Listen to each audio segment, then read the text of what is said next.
Jonathan Lee Riches investigates. I want to give a medical update on the condition of former President Donald Trump.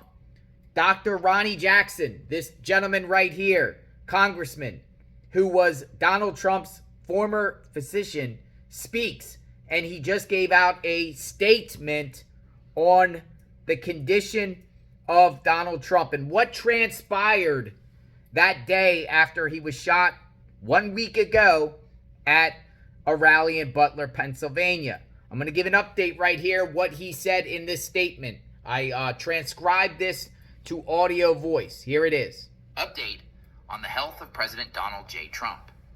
As the former appointed physician to the president for President Donald J. Trump, I was naturally very concerned, as was the entire world, about his well-being after the assassination attempt on his life. As such, I met him in Bedminster, New Jersey late that evening to personally check on him and offer my assistance in any way possible.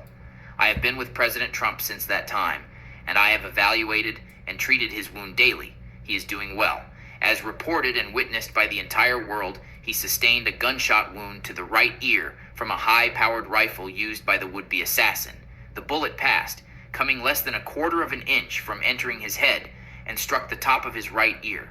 The bullet track produced a 2-centimeter wide wound that extended down to the cartilaginous surface of the ear. There was initially significant bleeding, followed by marked swelling of the entire upper ear. The swelling has since resolved, and the wound is beginning to granulate and heal properly. Based on the highly vascular nature of the ear, there is still intermittent bleeding requiring a dressing to be in place. Given the broad and blunt nature of the wound itself, no sutures were required. The president was initially treated by the medical staff at Butler Memorial Hospital in Butler, Pennsylvania, who did an excellent job of evaluating him and treating his wound. I want to thank them for their outstanding care. They provided a thorough evaluation for additional injuries that included a CT of his head. He will have further evaluations, including a comprehensive hearing exam, as needed. He will follow up with his primary care physician, as directed by the doctors that initially evaluated him. In summary, former President Trump is doing well, and he is recovering as expected from the gunshot wound sustained last Saturday afternoon.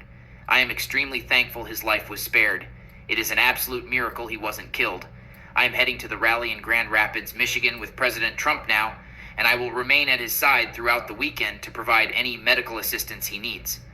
I plan to return to Washington, D.C. on Monday, and then I will return home to Amarillo, Texas at the conclusion of the week. Respectfully, Ronnie L. Jackson, former physician to the president.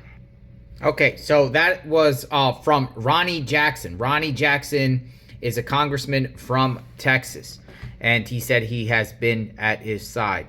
So whether you agree with Donald Trump politically or not, it's good to hear that he is going to be okay. You never want to wish this on any president out there, no matter if you agree with them or disagree with them. Violence and political violence is not the way. We are not in support of that whatsoever. He's back out campaigning.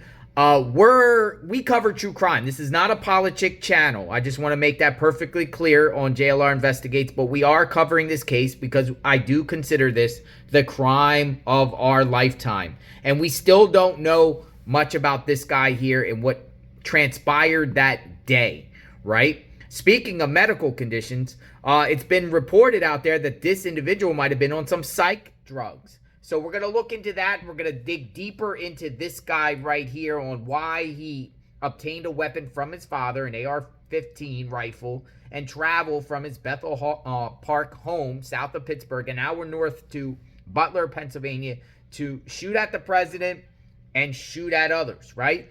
Was the president his target as far as the assassination attempt?